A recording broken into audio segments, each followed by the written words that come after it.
The blare of a semi-truck's horn tore through the downpour like a blade, cutting across the curtain of rain. I turned, squinting into twin beams of searing white light, headlights the size of Optimus Prime's, eyes bearing down on me. Fuck, incept bombs! My brain slurred the thought as darkness swallowed my vision. The impact came. I jolted awake, sucking in a lungful of cold air. My chest heaved. A dream. It was all a dream? Then the pain hit, sharp, ringing, drilling through my skull like a tuning fork stuck to my eardrum. My head throbbed. I groaned, disoriented, my eyes darting around the unfamiliar space. Where the hell am I? Whose place did I crash at? A wave of noise surged in from every direction, sounds that felt distant, muffled like I was underwater. My face flushed. My skin burned. I tried to stand from the couch and immediately stumbled, the floor's chill greeting my bare feet. Wait, I was naked. Panic stirred in my gut as my whole body radiated heat. My limbs felt heavy, foreign. My throat parched. Water. I need water. I staggered toward the oversized kitchen island, clumsy and disjointed, like a newborn fawn. I slapped the tap on and shoved my face under the stream, greedily gulping from cupped hands. Cold water poured down my throat, soothing the inferno inside. The ringing began to fade. Goddamn inception bombs. Always wreck me the morning after. I pressed my face into the stream and let the cold drive away the last echoes of the migraine. Slowly, clarity crept back in. Maybe today won't be so bad. I turned off the tap and rubbed the water from my eyes. As I flicked the droplets off my hands into the sink, something caught my eye, an odd reflection in the pristine chrome. I froze. What the fuck? My heart kicked up. I spun, scanning the room with new awareness. The sleek, modern living room. Massive windows, a full-length mirror across the space. I bolted, or tried to. I leapt. Too far. Too fast. I crashed awkwardly into the couch, nearly flipping over it. Wide-eyed, I pushed up, feeling adrenaline surge through my veins. Something was wrong. My body felt different. Leaner. Tighter. Coiled like a loaded spring. I reached the mirror and stared. A sculpted figure stood before me, like it had walked off a superhero movie set. Broad shoulders, swimmer's build, platinum blonde hair, piercing blue eyes. A jaw carved from marble. A face I knew. Anthony Starr? No. Homelander. Holy shit. I'm Homelander. The realization detonated in my mind, and the memories came flooding in, slamming into me like a freight train. I dropped to the floor, clutching my skull as pain exploded anew. Images. Fragments. Men in white coats. Tables. Restraints. Cold scalpels pressing against my skin, unable to cut. Guns firing, explosions, acid in my veins. Drowning. Fire. Pain. So much pain. A voice. Stern. Commanding. Push harder. Faster. A man I called father. Not by name, but by instinct. Running. Flying. Growing. Experiments. Tests. Always more tests. Gentle women arguing, pleading, loving, each one breaking beneath me. Some accidents. Some not. Boy. Teen. Man. Power rising with each year. My muscles thickened. My skin grew harder. The pain stopped. It was replaced by need. The need to be loved. Admired. Praised. Then came the lights. The cameras. The hero introduction. Cheers. Applause. Adoration. My first rescue. My first gala. The world watching, worshipping. And then blood. My first kill. Deliberate. He deserved it. What he did to those kids. I couldn't let him live. The rage was overwhelming. I acted. In a blink, he was gone. And then, panic. But Madeline, she fixed it. She always fixed it. First one. Then the next. And the next. It got easier. I stopped caring. The guilt faded. All that remained was the anger. How dare they challenge me? I'm stronger. Faster. Better. Madeline was always there. Loving. Calming. Until she wasn't. Until she betrayed me. The storm raged inside me. Memories, emotions, pain, glory, rage, heartbreak, all crashing into each other like tidal waves. My body trembled. I was drenched in sweat, skin burning, like I'd walked through fire. And then it passed. I stood, shaky but firm. The mirror waited. I took a breath, lifted my heels until only my toes kissed the ground. And then, nothing. I hovered, airborne, effortless, as natural as breathing. A man-shaped god hanging in midair. Fuck me, I whispered. I'm the goddamn Homelander. I stared at myself in the mirror, fully suited up. And damn, I look good. Not just good, Homelander good.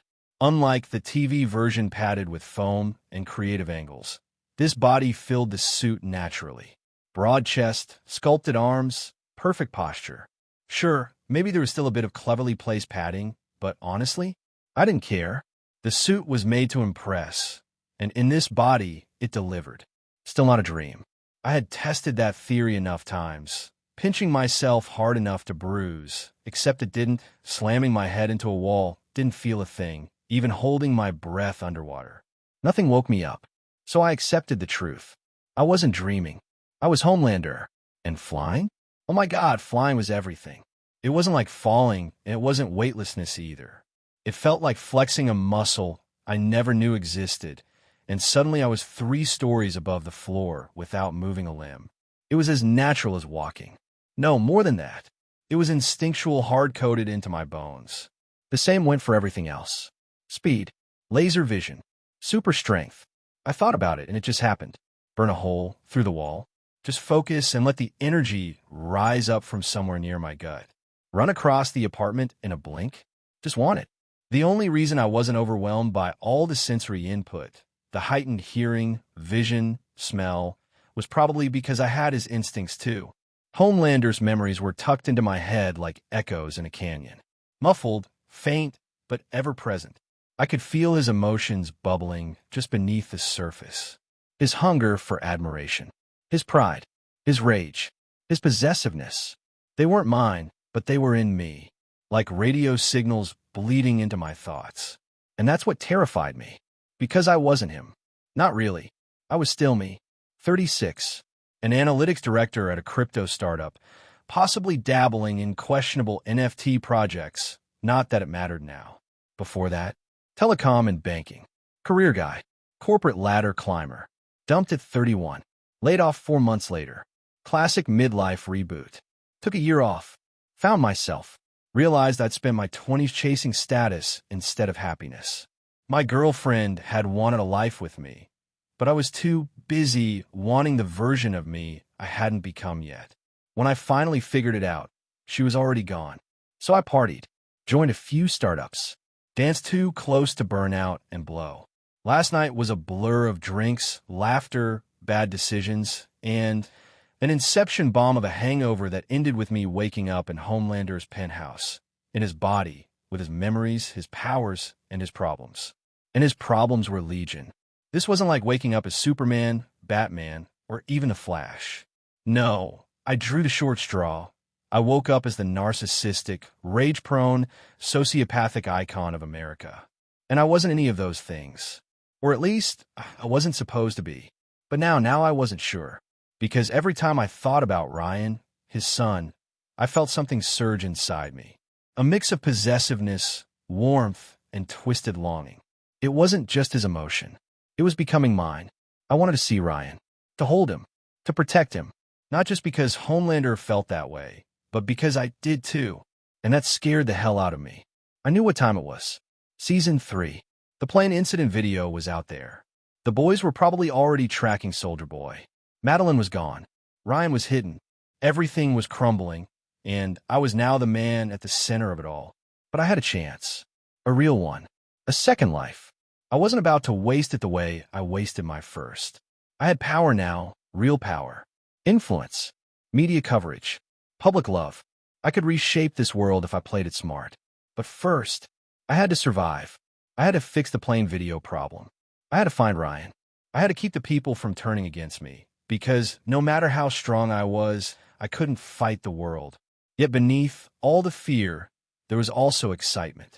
A thrill I hadn't felt in years. I had ideas, lots of them. Ways to clean up Homelander's mess. Ways to own this role, not just survive it. I won't waste this, I said aloud, straightening in front of the mirror. If I have to, I'll crush them all, one by one. But first, I've got a goddamn board meeting to attend. Hey, welcome to Firescale Audiobooks. If you enjoy our audiobooks, please consider subscribing to the channel. Also, feel free to share your review in the comments section below. I know these are difficult times, but with the greatest humility, I accept your nomination as CEO of VOT International. I heard Ashley say, controlled superhearing was fantastic. I could hear everything that was happening not only in VOT Tower, but for miles on end if I wanted to. For now, I was mostly focused on the meeting behind the double-wide doors and waiting for my cue. You know, my mother used to say, before she died of cancer when I was 17, the room went silent the moment the doors open. My apologies, I hope I'm not interrupting, I said and looked at Ashley as she was frozen mid-speech.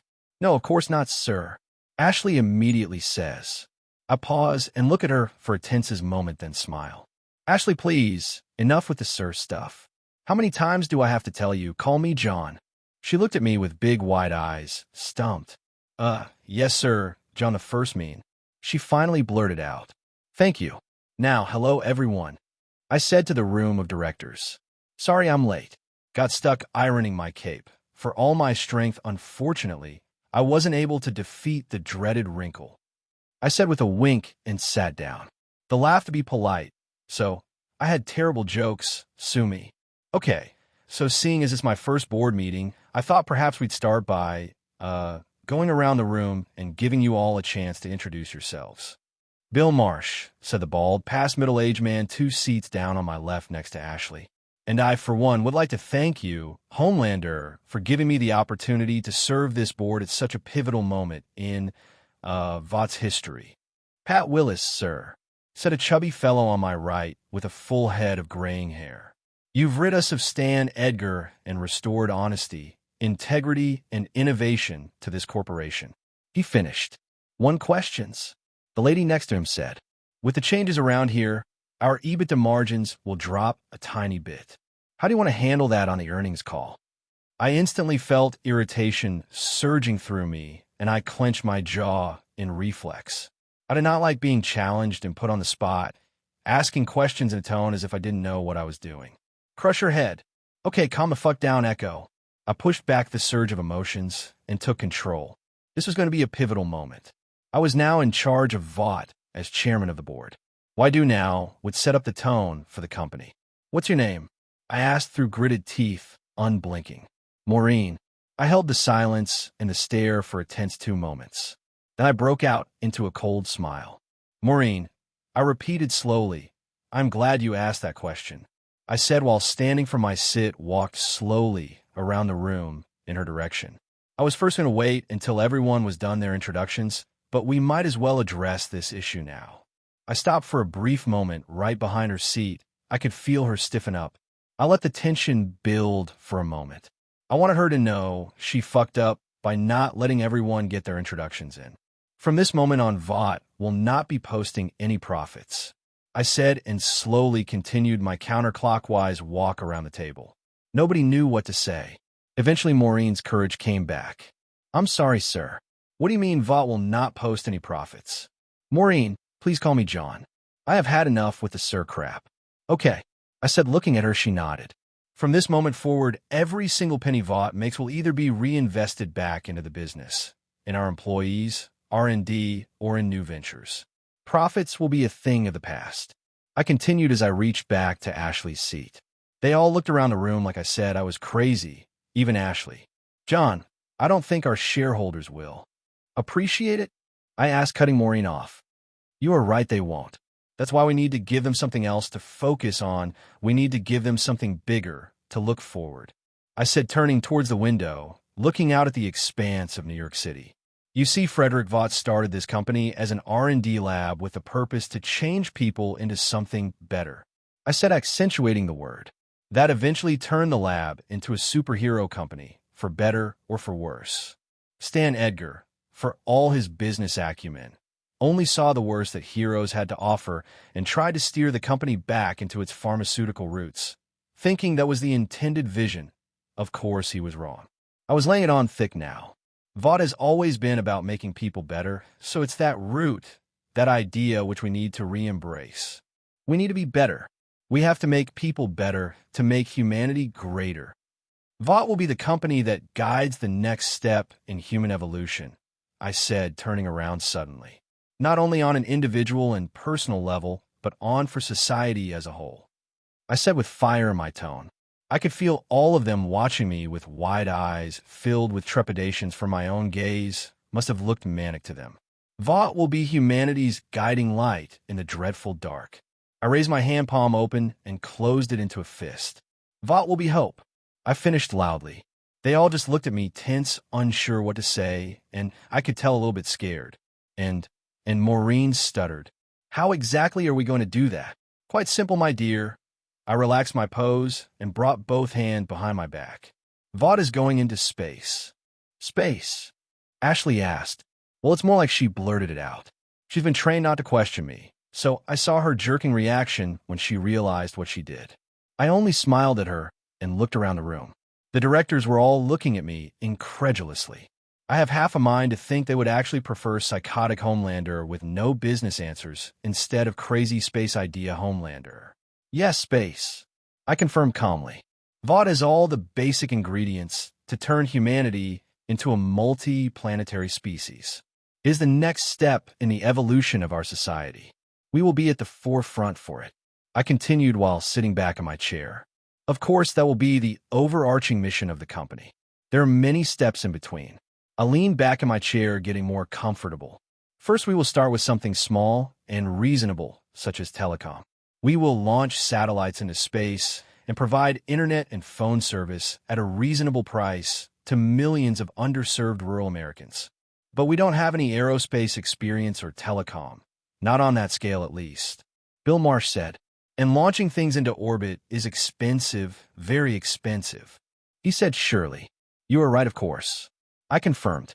We don't have that experience, so we will either have to partner up with or acquire companies in the industry. However, what we do have is an advantage that no other company has in the world. I paused and looked around the table to see if any of them will jump at an answer. They didn't. Me, I stated firmly. They looked at me, waiting to elaborate, so I did. While our greatest minds will be working diligently on reusable rockets, cheaper fuel, and better engines, I can fly the satellites into orbit myself. I usually fly up there regularly to get some peace and quiet. You have no idea how noisy things get when you have super hearing. I knew from his memories that Homelander did periodically fly into orbit to admire the Earth. He liked how small it looked. It made him feel big, like he could crush it if he wanted to. By my estimation, I should be able to fly anywhere between 1 and 10 tons, depending on sturdiness of the structure I'm flying. I'll leave that to the brainiacs to figure out. That should be between 1/3 and half the cost of satellites. That seemed to open their eyes, and I swear I saw the gears turn in their brains. I'm not naive. I said, I know advancing humanity's space footprint and making our species multiplanetary will take a ridiculous amount of money. And I am not against making profits, if that's what you're worried.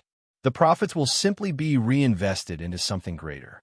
Think of the resources out there for the taking through asteroid or moon mining. Think of the new technologies the research will bring. I paused to let their imagination run. The telecom venture will be our proof of concept. I'm sure at least the U.S. government will want to get in on the action. I said slyly. They love putting things into space, especially if they can block China by having an exclusive contract with us. From there we'll expand and expand and expand. I finished firmly. I looked at them and I saw them smile. I knew I had them. An outrageous idea suddenly became possible. The sharks were smelling blood in the water and wanted their share. The meeting lasted for another 2 hours as we discussed my half-assed plan of bringing glory to humankind and how we would approach the announcement on the earnings calls. As they were leaving, I asked Ashley to stay. Yes, John, she asked apprehensively.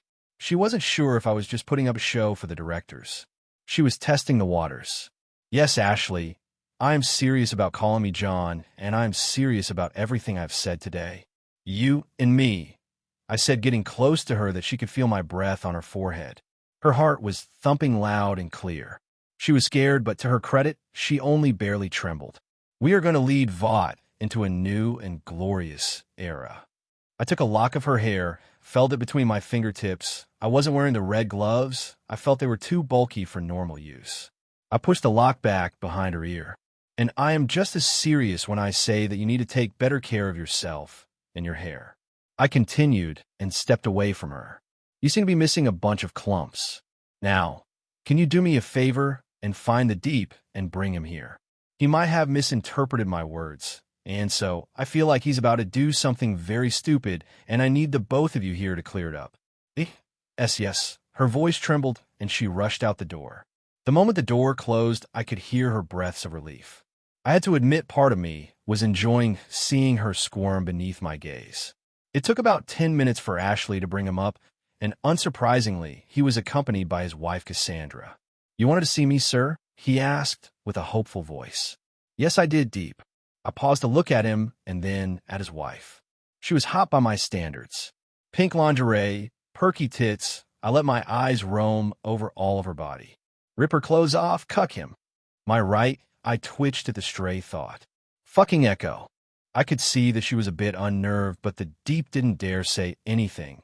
Not only he was scared of me, but I practically smelled his desire to be back in my good graces, back in the spotlight. I turned back to him. "I couldn't help but overhear your meeting in crime analytics earlier today, and I think you may have misinterpreted my intentions in the conversation we had yesterday." I told him. "Oh, okay." He looked at me confused, and so did his wife. "You don't want me to take control to clean house of dissenters?" He continued, unsure. Poor choice of words on my part.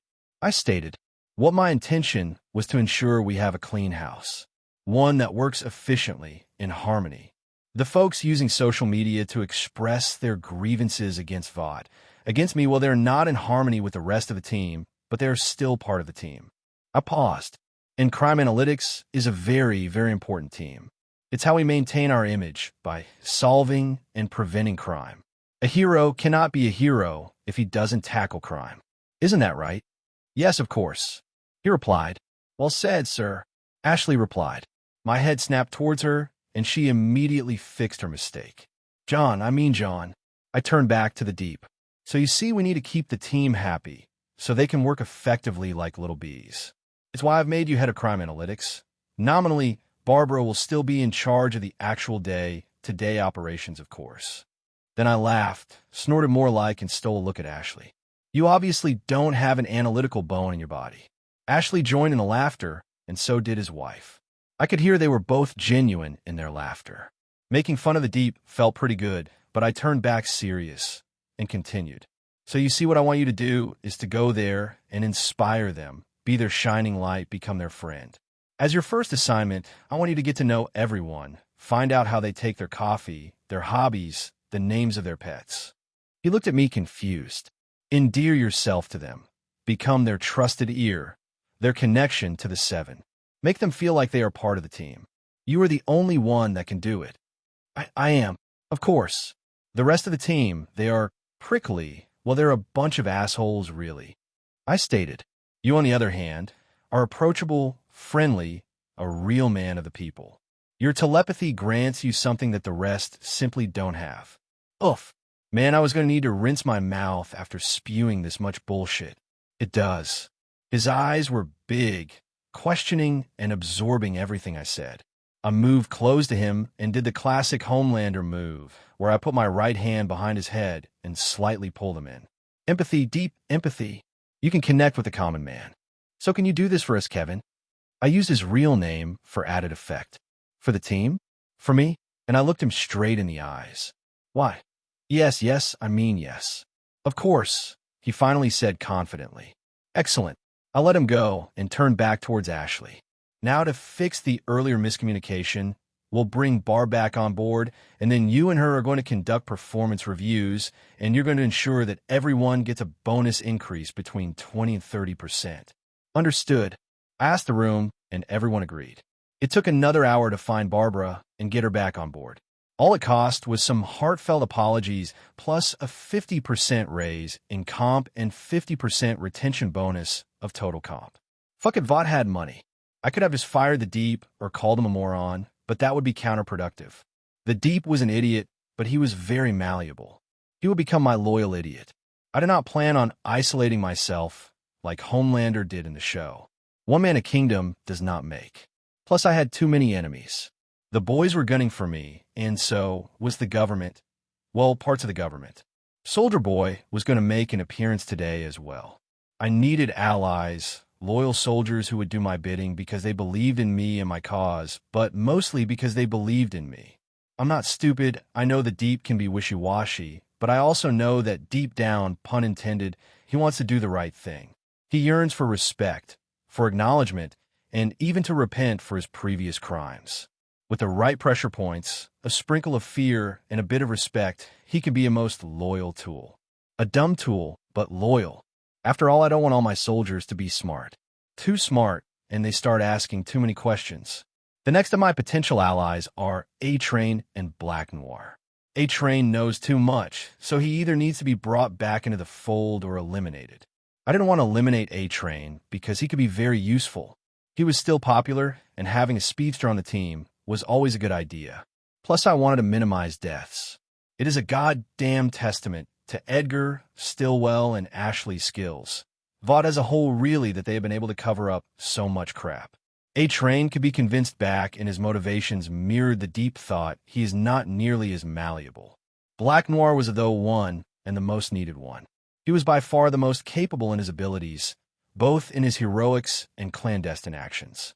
The man was a trained ninja, stoic, silent, and deadly, and he had ridiculous high ratings. When you don't say a word, people just project their own image onto you. I know this isn't like the comics, so I have nothing to fear there, but the question is if he is Edgar's man or not. Even so, his feelings on Soldier Boy were clear enough. If I give him Soldier Boy, that should earn his loyalty, for a time at least. Provided I can actually take down Soldier Boy. Considering how, though, he is, I might have to chuck him into a star or something, which isn't a bad idea now that I think about it. A problem for later. For now, I need to deal with my first meeting of the 7, what's left of them. I watched leaning back comfortably in my chair as the team filled the room. And when I say watched, I do mean watched, mostly Maeve and Starlight. Supervision was great, fantastic for a pervert, and Homelander was a pervert. Good thing I was kind of as well. Of course I'm going to peek. What kind of red-blooded American man wouldn't peek? Even though I had memories of me and Maeve doing it, I was still enjoying the view. She was well endowed, with firm round breast and a very toned body. Each supple curve of her physique brought memories to the front where we were joined as one. A cocktail of conflicting emotions surged in my chest. My eyes wandered to below the belt, and hot damn. I mean, I shouldn't have been surprised, but hey, it's technically my first time seeing it. The carpet matched the fiery drapes, but she definitely needed to do some trimming. Muff dive her. Can't argue with that one echo. I really want to. Too bad she fucking hates my guts, another issue to work on. Maeve was powerful and popular, especially in the LGBT plus ally sector.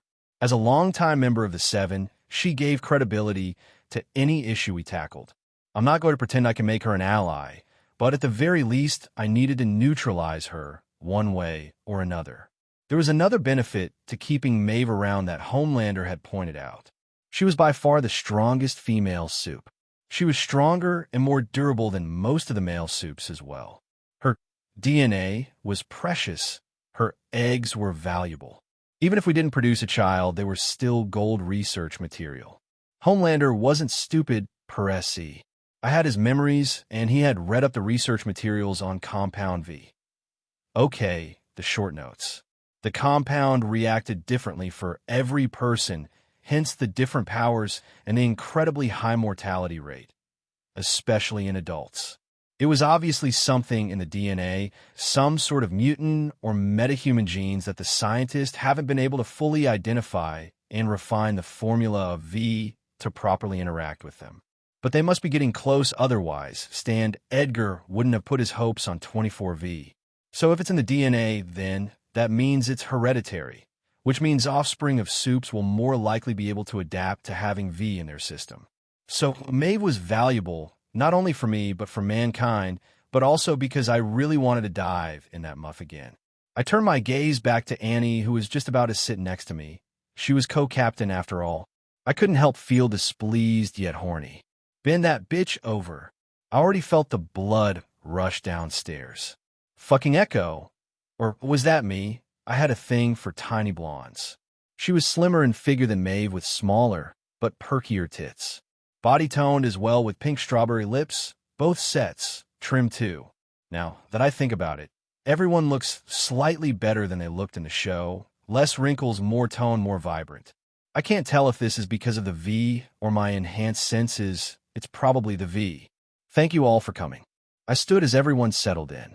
Today is not only the beginning of a new VOD, but also of a new 7. Earlier today, I had a very productive board meeting where we settled on the new direction the company will be taking. I said enthusiastically. I could tell not only from their expressions, but from their heartbeats that they were a bit concerned. My enthusiastic face must have been a bit manic. Ashley and the executive team are working right now on messaging, and I don't want to spoil anything, but our new mission is quite high up there, huh? I'm fucking hilarious. I started walking around the room. So as Vought will rise up from its ashes, so must we. I paused.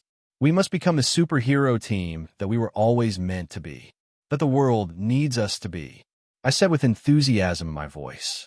I stopped on the opposite side of the table where the V opened up to face all of them. They were looking at me with mixed expressions, mostly distrust and disgust coming from Starlight and Maeve. That means there will be changes not only to how we operate, but how all of Vought's heroes operate. Oh really? Were we going to go around kissing more babies? More talk shows? Sell more action figures? Maeve interrupted. I stared at her for a moment, then gave her the patented cold Homelander smile. Oh, there will be quite a bit of PR stunts and baby kissing, but I was thinking of something a bit bigger and more serious. I replied and continued my walk. I'm not happy with how our heroes are performing. They're the face of this company, and too many of them have their heads up their asses. I paused. Over-policing, not providing first aid, under-patrolling, focusing on the wrong type of crime. Take someone, let's say like Blue Hawk. That got A-Train's attention. How many situations could have been resolved without violence if he had just de-escalated instead? How many lawsuits would Vought had avoided? Sure, he appeals to a certain demographic, I said whimsically with a smile, but it's really his attitude that is the problem. He's a bit too sure, too expressive in his misinformed opinions. That needs to change, I said firmly. So what? You want us to believe you suddenly care about the well-being of underprivileged communities? Starlight commented ruefully. Do it. My smile puckered with my lips and my head twitched sideways. I had to fight the urge to rip her costume off and spank her for insubordination. Yes, I replied simply. Time are changing and so must we. Change must come from the top, and to enact change, we must become that change. I said, spinning some old corporate bullshit execs usually say to make the troops feel good. And I'm serious about change. We will bring in every single hero to reevaluate their training, their skills, their methods, and their psychological profile, so that they will be better matched to the appropriate communities to safeguard. I continued. That actually took them by surprise, though I still saw doubt in all their eyes. Starlight, I got her attention. This is your time to shine. As co-captain of the team, I want you to lead this retraining program.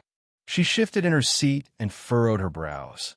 I swear, she seemed to perk up, her heart rate increasing. First aid, de-escalation techniques, community outreach, press training, performance evaluations. Really, anything you need to ensure our heroes are better equipped to serve their communities. You will have free rein to use whatever resources you need. Ashley already knows about this, I said and paused by the window. You're really serious about this? She asked unsure. I had everyone's rapt attention now. I am. A-Train will provide you support, I said, turning my head to him. Maeve and Black Noir, I want you to lead the combat evaluation and training. What? Maeve asked. They all went through combat training once. True, they did. But most have only dealt with unpowered civilians. Times are changing. There are more rogue heroes, supervillains, if you will. I replied, calmly looking out the window. You two will play a special part of this program. I let the tension build for a moment as they absorbed my words, waiting for me to elaborate. A lot of our heroes will not like the new changes. They're set in their ways. They have an attitude that needs correcting. Oh, many of them will pledge their allegiance to our new way in flowery words only to fall back into their old habits the moment we look away. I suddenly turned back to them, hand behind my back, my smile gone. I want you two to break anyone that you feel is not genuine in their efforts or their promises. I said coldly, and I don't mean figuratively, I mean literally. Any whiff of treason, laziness of empty platitudes. I surprised myself with how aggressive my tone became, accentuating each word. The echo's rage, fueling them, bones, arms, legs, spines. You will do what is necessary to take them off the board, and if training accidents were to happen, then so be it. I finished my tone low and cold. The soups need to understand they now answer to a new supreme authority.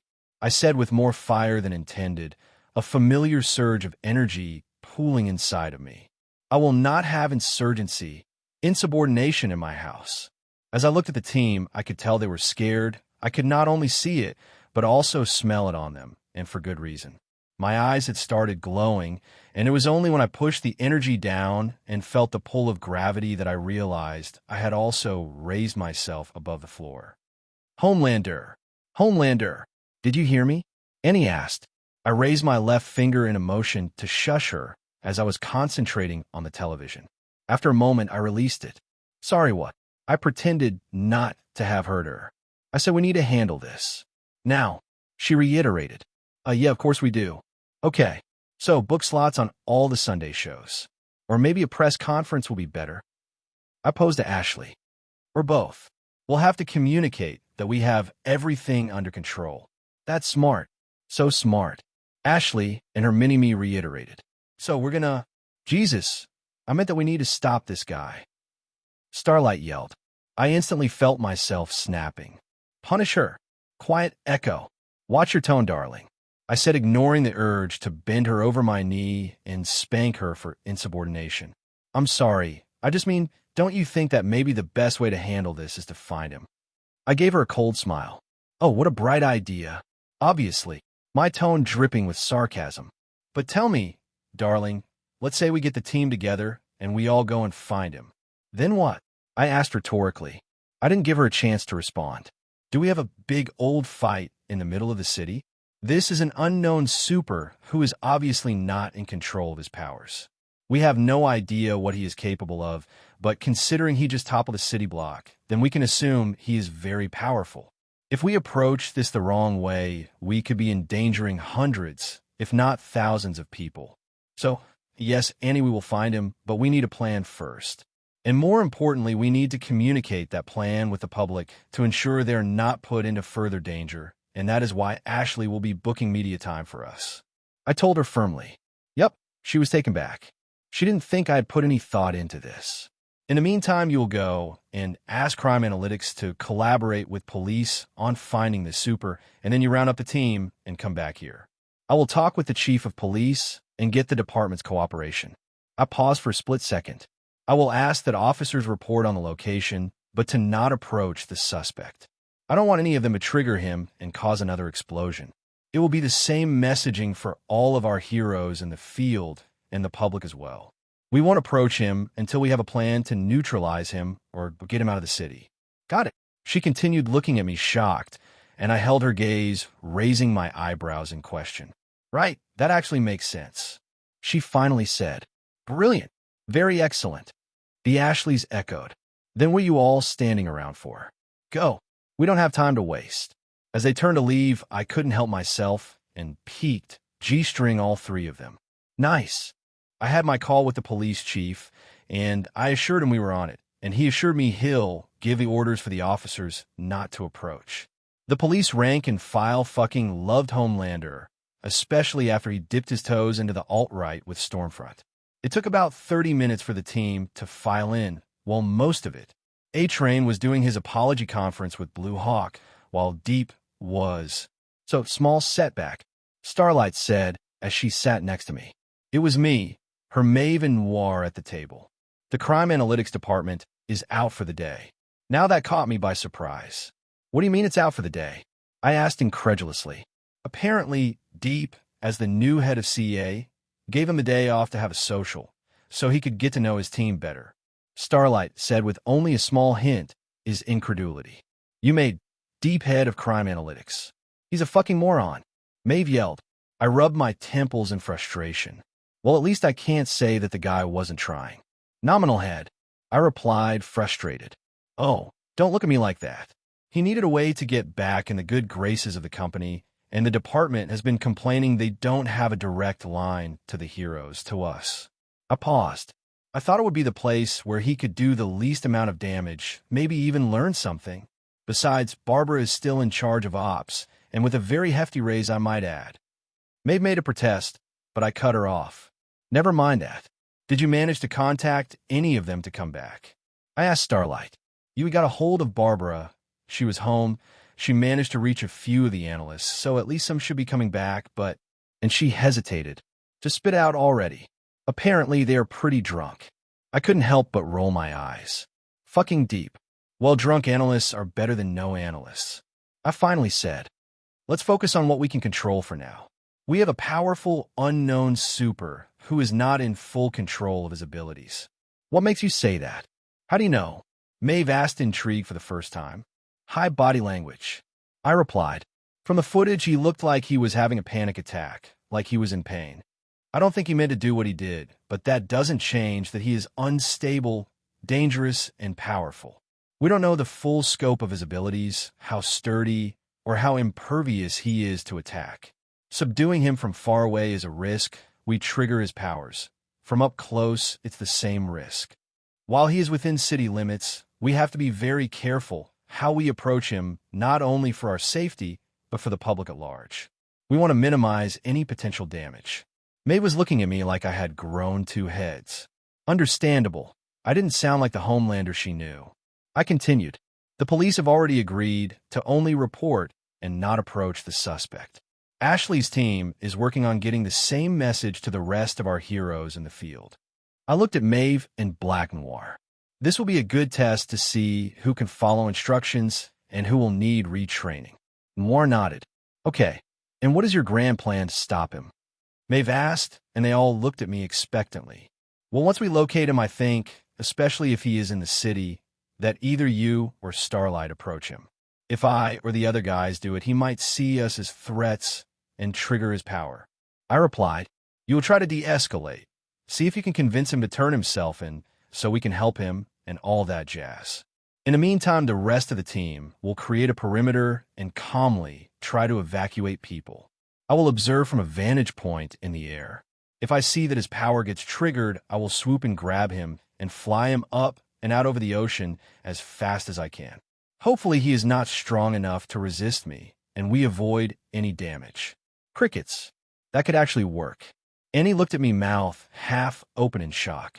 Yes, Starlight, an actual plan. It's like Homelander has been specifically trained for this his whole life. To be fair, Homelander stopped caring about making plans long ago. He would usually fly and smash things up and let Vought clean up his mess for the most part. He did really well in the very public situations. But if it doesn't, I said, getting their attention again. A-Train is our best bet after me, along with Deep. Now, they thought I was stupid for sure. A-Train they could understand, but Deep was practically useless most of the time. So I elaborated. In the worst-case scenario, where I'm incapacitated, A-Train will have to grab him at top speed and chuck him in the ocean. Deep will then drag him to the bottom. Hopefully he will either drown or be incapacitated indefinitely. It will at least buy us more time to think of our next move. I looked at them as they let my plans sink in. But none of that matters if we can't find him. So in the meantime, Starlight, you work on getting a hold of Deep, A-Train, and the CA team. Maybe you work with Ashley to get our messaging to the rest of the heroes in the field. They will listen to you. They respect you. I said firmly. Noir, you go to IT and see if you can get some in-ear portable radios. We will need to shore up our communication in the field. Don't want any mishaps because we couldn't talk to each other. He nodded. I have a few media spots where I will reassure the public that we do know what we are doing and that they should take caution if they encounter the suspect. Now, any questions? There were no questions. Moore didn't talk as a general rule because of his injuries, while Starlight and Maeve were still too shocked by my sudden leadership and competence to question me. Good, then dismissed. I finished firmly and made to leave the room. Makeup needed me there in 10 minutes. And also, does anyone know who the president of the USA is in the TV show? How great a threat is America facing? America, Cameron? I gave him an eyebrows-raised smile like he was just telling a joke to an old friend. Don't tell me you've been having lunch with the CNN boys now, have you? I said, leaning in playfully, plotting, trying to make Americans scared of their shadows. I finished by making a fake scared face with trembling fingers. Cameron skillfully played along and looked fake hurt for a moment. Huh, they'd rather eat dirt than have me at their table, but considering they're vegan, well, he said, nodding the obvious to the camera. He smirked. I laughed. The audience laughed. Even the camera guy laughed. Look, Cameron, I said, turning serious. To call this guy a supervillain is sensationalist. Clickbait, it's the media trying to make a mountain out of a molehill. Anyone with 2 eyes and a brain could see from the video that this guy was disoriented and toppled over in pain before he literally exploded. This isn't some mastermind supervillain or some terrorist. This is a man in pain that is not in control of his powers. He obviously needs help. The man is probably in hiding because he is scared of what he did, I said, and paused briefly, then turned directly to the camera. Now, this does not mean that he is not dangerous. A lot of people have died in this incident, and we can't let that happen again.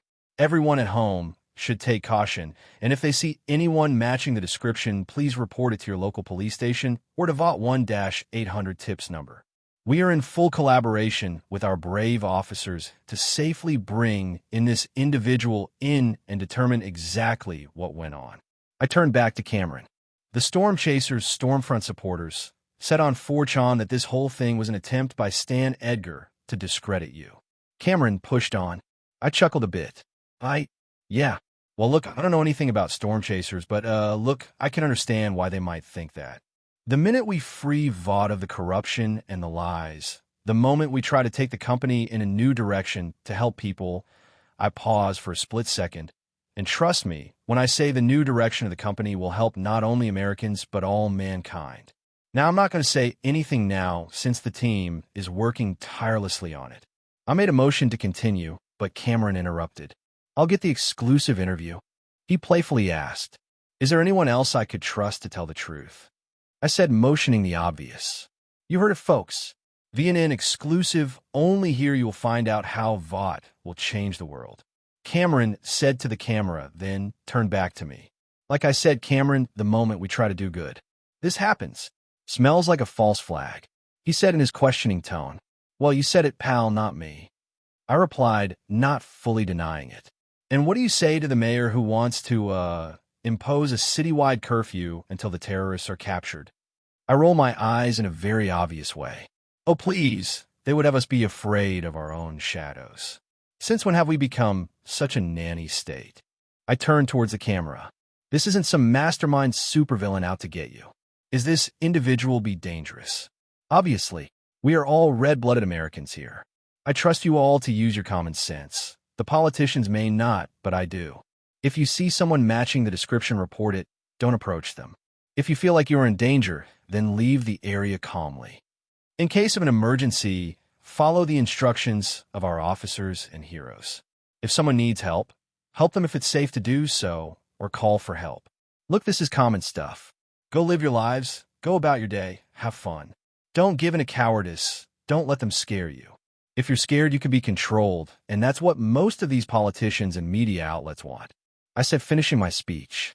Our interview lasted a few more minutes of banter where we more or less made fun of the liberal elite, though there was some shitting on Fox News as well. Fox was more of a mixed bag in this universe since VNN existed here. They did pretty well in covering non-soup topics. They put the fear of God into poor white Americans that liberal, gay, vegan immigrants were going to come and suck the Jesus right out their children by licking their buttholes. Between VNN and Fox, America was never going to get universal health care. But hey, they love Homelander, and I needed my power base. I had a very important meeting with a very important man that I needed to get on my side. This man was Martin Schultz, Chief Science Officer of Vought. He was Vogelbaum's successor, not only in title, but in brains as well. In short, he was a brilliant man, a loyal company man. Martin, thank you for coming up. I asked him to come in the penthouse. It was by far the most secure place I could think of. Homelander didn't like to be monitored. He regularly checked for devices with his enhanced senses, though considering how advanced technology was getting I don't think I could ever be sure no one was listening in. Still, this was by far the safest choice for a private conversation. Not like I could pop in the local coffee shop. "John," he said in acknowledgement. "How could I not when you called?" I beckoned him to sit on the couch. "Coffee, tea?" I asked and made to go to the kitchen. "No, thank you. I just want to get this over with. If you're going to fire me, then say it and let be done." That surprised me. "Martin, what the hell are you talking about? What gave you that idea? Stan's gone, Stillwell's is gone, half the board is gone, and Ashley told the remaining exec team about your space ventures. I assume you're going to need our budget for that, for acquisitions and such. You're going to keep a skeletal team. It's obvious, out with the old and in with the new." He said reluctantly. Well, he wasn't completely wrong. We did have a fairly new board. It hadn't been just Stan that got accused. Most of the board came down with him and a few of the VOD execs. But he was completely wrong about why I called for him here. "Martin, I would never do that to you," I said, and hell, almost meant it. Homelander's emotions were surging up again. You see, Martin Schultz was now the closest thing Homelander had to not a father, but more like a distant uncle. At the bright age of almost 20, a very brilliant young man who had already completed his PhD in biology and genetics joined VOD, quickly becoming the protege of one Jonah Vogelbaum. Martin, now in his 60s, was one of the few people that were left from the team that experimented on and practically made Homelander. Ashley told you only half the story. Yes, the space ventures are going to be important, but we will also plow money back into R&D, optimizing ops, and more importantly, our talent. If anything, your budget will increase. He looked at me, unblinking for a moment, trying to determine my intentions. "You're serious, aren't you?" "I am. About everything. Space, investing in our people, helping mankind. New company, new heroes." I said as heartfelt as possible. I really needed him on my side. There were only so many V experts out there. It's not like VOT let any run-of-the-mill scientist touch their magic juice. I can't help but ask why. You've never showed any care or interest for, well, this. His hands gestured at VOT Tower itself, the symbol of the company. "Legacy," I said firmly. "I'm the strongest man in the world, literally, and now at the head of VOT figuratively as well. This is a different kind of power. A power that can truly enact change. A power that can build. A power that can help mankind." The moment I helped remove Stan, I saw myself in him. I continued my little heartfelt speech. "You know the skeletons of this company better than anyone. I'm not naive to believe that it couldn't happen to me." So that night, I asked myself, what will Stan be remembered for? Record profits for shareholders? Cleaning up after a bunch of rowdy soups, corruption, and scandals? He was at the helm of this company for decades, and what did he do with that power? I paused. In a decade, his name won't be remembered. Even I will eventually be pushed to be back of people's minds when a younger, better me takes my place. I said wistfully, "So that's why you're aiming for the stars?" "Exactly. And that's why your work, your team will now be more important than ever." That confused him. "How?" "We're not in aerospace." I gave him a wicked smile. "Martin, from a biological point of view, what is the one thing that affects humans when they spend long periods of time in space?" He thought for a moment, then his eyes widened, dots connecting, gears spinning. "Eureka. The lack of gravity, muscle and bone atrophy, calcium seeping in the blood, fluid shifts, heart problems. You want V, don't you? You want V to fix these." Bingo. V gives people permanent superpowers when it doesn't kill them. 24V does it for a short-term period, but what if we didn't want to give people superpowers? What if we wanted something weaker? Something that will simply help folks maintain, regulate, or just slightly enhance. Not everyone should have superpowers, not on a space station. A small accident could kill everyone. I said, faking concern. He took a moment to think, features furrowed in concentration.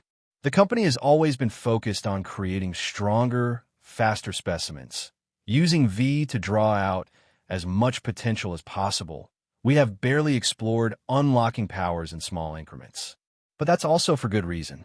VOT's research indicated better results with shock doses of V. The compound has changed since VOT's time, right? There's been improvements, new discoveries, new technology, new understanding of genetics. I mean, 24V is proof of that. I know Stan would not have bet on 24V if he wasn't sure you were able to crack the code. He stood up and started pacing around my spacious living room. You're right, we're close. And this idea of yours could work. He seemed fired up now. We could even go further than that. We could use V to express certain traits, adapt people to different environments. They won't have to be super, they just need to breathe less oxygen or create oxygen to feed their cells using other compounds. We could colonize the planets. He said excitedly. Martin, one step at a time. First low and microgravity, space station and moon.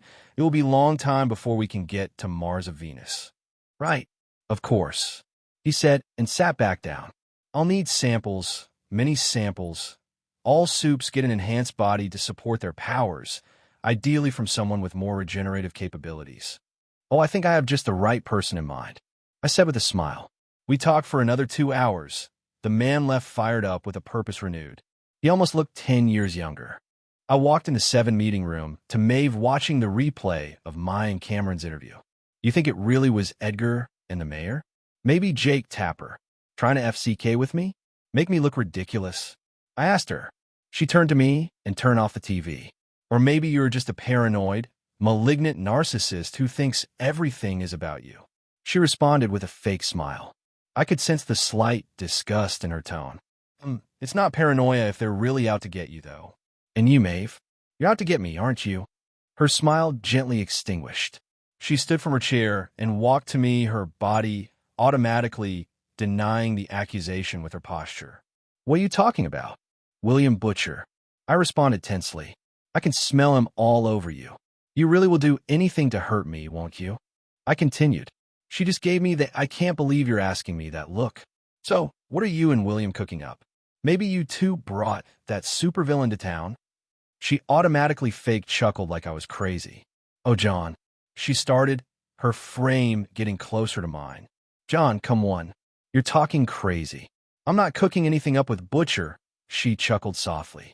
I could smell her strongly now, aside from Butcher's faint residue, a tiny amount of adrenaline released, an inkling of sweat readying in the pores, fear. Let's talk about this. She finished softly. Liar. The scream almost made me twitch. I felt the betrayal physically. Homelander still had conflicting feelings for Maeve. The urge to punish her, to make her mine again, physically was almost overwhelming. She's ours. Take her. I know Echo. I know, but calm your shit down. I'm the one in charge, so fuck off. Saner heads prevailed. I let out a deep sigh. I'm sorry. You're right. That took her by surprise. I walked away from her proximity, lest the urges come again. You're sorry and I'm right? She asked incredulously. First, you want to clean house on the heroes, giving Starlight go-ahead on recruiting and training, not to mention this new mysterious direction you want to take the company on. What is going on? Now you think everyone's out to get you? She asked with exasperation in her tone. Then you're acting like yourself with Cameron. It's like you're a different person from one moment to the next. Like what is going on with you? Talk to me. I strongly resisted the urge to smile. She almost sounded concerned, but that was more likely due to me being more unpredictable in the last few days. Homelander was scary, but fairly predictable. He wanted to be loved and hated being questioned. But his plans and schemes, for the most part, were fairly simple, effective, but simple. One-track type of thinking. He wanted Vought to be is to take the shackles of Edgar off and to make it back into a superhero company, so he could be loved for being the greatest hero ever. Simple to follow, simple to understand. I don't know. I guess this whole taking over Vought thing isn't what I thought it would be. I say solemnly, everyone's looking at me for everything. Things I hadn't even considered. The auditors want to talk to me something about the Vaughtland revenue recognition and setting up a new internal control committee. I said incredulously and shook my head. I started pacing around a bit faster. Meeting after meeting, email after email, it's just non-fucking stop. Can't everyone just do their fucking jobs? I practically shouted. And now this supervillain, the fucking media won't let up on it. I stopped and turned back to her. Look, I'm sorry. I think I'm just feeling cooped up. All I've done the past 2 days is just be in meetings. I said exasperatedly. I raised my hands over my head and subtly started stretching as if I'd been a desk monkey for the last 20 years. Yeah, Well, not sure what you were expecting. What did you think Stan and Ashley did all day? It's all the boring paperwork we never wanted to do. I just gave her the patented Homelander look. I thought the lackeys would take care of most of it. Besides, VOD is almost 100% paperless. It's all about digital signing. Got it, Boomer? I said jokingly. Funny. Her response is sharp but snarky toned. Can you do me a favor? I ask, changing tones, and make my way toward her. She looks at me expectantly. I have about an hour and 15. Do you want to get a quick spar in? I ask hopefully. She looks at me like I got hit in the head with a nuke. A spar? Me and you? She pauses. Yes, spar. I repeat. We haven't sparred in like a decade and a half. You don't spar, she affirms strongly. I roll my eyes at her. Yes, I know. But look, unless that supervillain, I said using air quotes, comes out and blows another taco place or something, I'm not going to get out of the office until I fake looked at my hand for a non-existent watch next Tuesday. She scowls at me. I know she's trying to think what my plan is, so I push forward. Maeve, I'm losing my mind here. I need to get some movement in, or else I might just laser in half the next person that asks me if I've read their email. Come on. Noir is busy, so you're the only one that can reasonably take a punch. Unless you wanted to go break a bunch of interns in half, them and fucking IT. I said only half jokingly. She stared at me intently. Fine. I let a wide smile reach my ears. Excellent. Meet me in the training room in 15. I said, and quickly shuffled out the door. A spar? A fucking spar. She couldn't help but think. He's up to something. But what? Something was wrong with Homelander.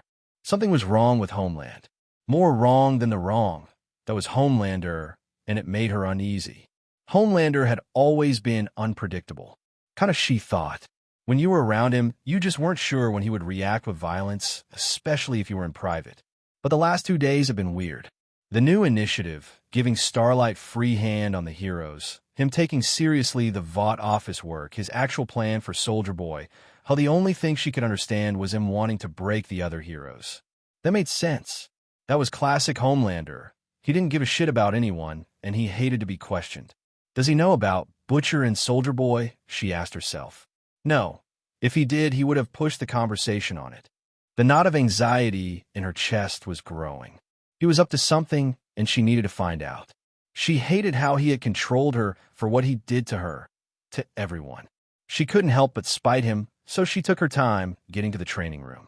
When she got there, she was surprised to find him, Homelander, there, topples, in a stance, punching the air and dodging imaginary strikes.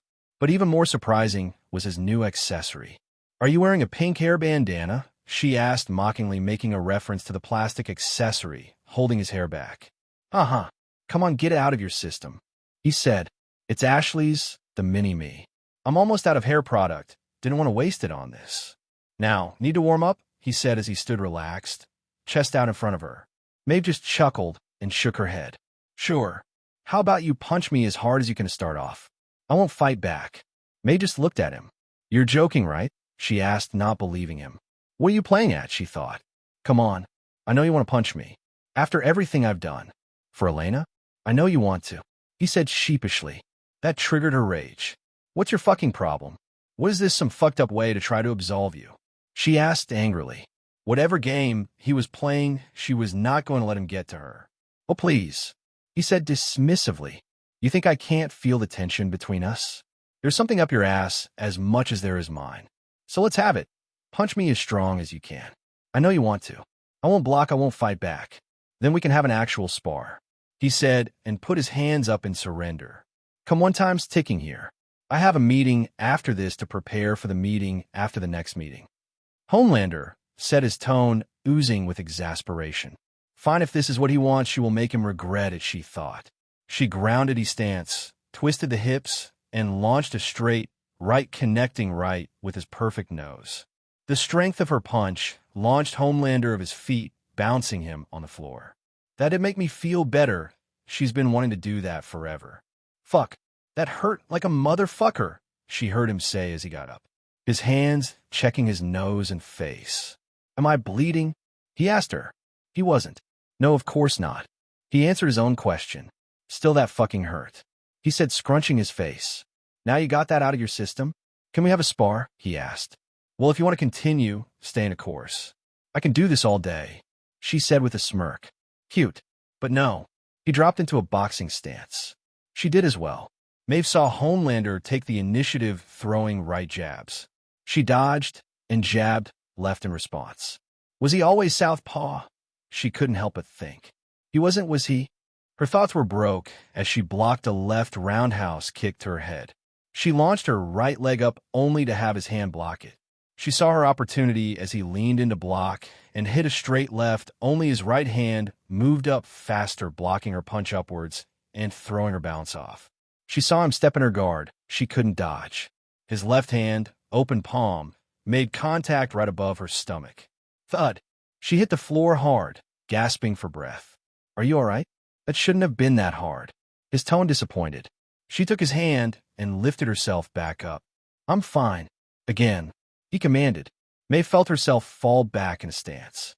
Homelander did the same. They started much as before, jabs to test the distance and reaction. Roundhouse kicks blocked and returned in kind. She stepped and jabbed with her left to follow with a straight right hitting his guard. She felt him absorb her punch, then saw him weave to the right, almost waist level, and spring out with a hook at her midsection. Her quick reflexes allowed her to crunch and block. She felt herself rattle from the strength. Since when does he fight so technical? He allowed her a second to recover, then burst back in action like a lion on the hunt. They circled each other, exchanging kicks and blows, feints and traps. As the brutal dance continued, the tempo increased, the next blow a little bit faster, a little bit harder. He could go faster, but he's matching me. Why? The exchange continued. She was him sport a wicked grin and increased his speed. Caught up in the dance, she matched, adrenaline fueling her movements, sheen of sweat building. Their movements now bordered on blurry. She didn't think, she just acted. To think was to make a mistake. She hadn't pushed herself like this in years. Since the last time, that was a mistake. A stray thought was all it took. A mistake.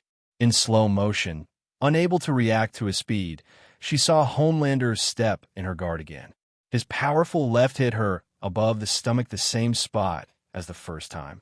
She felt his punch burrow into her, lifting her off the ground.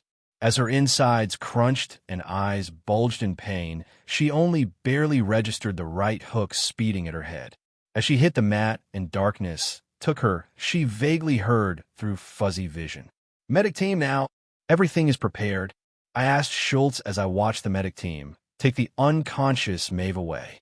It is. Good. I need her out for about 3 days, maybe 4 if you can stretch it. The broken ribs and plexus should take about a day, right? He nodded. Shouldn't be a problem. We'll have to keep her in to scan her head, just in case. That hit looked pretty bad. I shrugged. It's been a while since I sparred. I said. He just raised an eyebrow, but didn't say anything. We shortly went our separate ways. He had work to do. Maeve may never let me near her fiery muff again willingly, but that will not stop me from saving her previous eggs. I agreed with Homelander. She was too precious to simply let waste. Later that evening, after a god-awful long-ass day, full of meeting, because unlike Homelander, I did want to actually know what the fuck was going on in Vought, I was half a mile up in the air watching Soldier Boy blow up the Crimson Countess. You weren't supposed to be here, I heard Huey say. 15 seconds, no, 12 seconds. I had 12 seconds before Soldier Boy could fire up his soup death ray.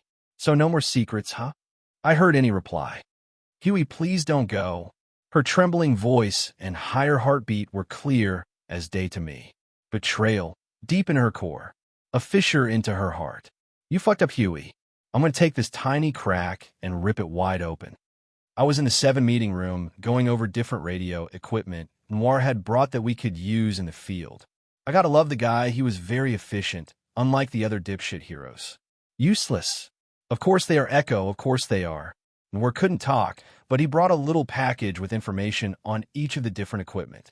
Though while I appreciate his effort, he should have just brought the IT team, it would have gone faster. The doors opened and deep.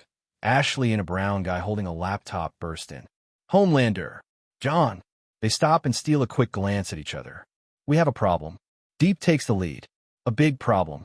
Ashley said, scared. I give him the patented look of you fucked up. That stops them in their tracks. Okay, what is it? Deep motions for the brown guy to step forward. This is Raj from Crime Analytics. Go ahead, show him.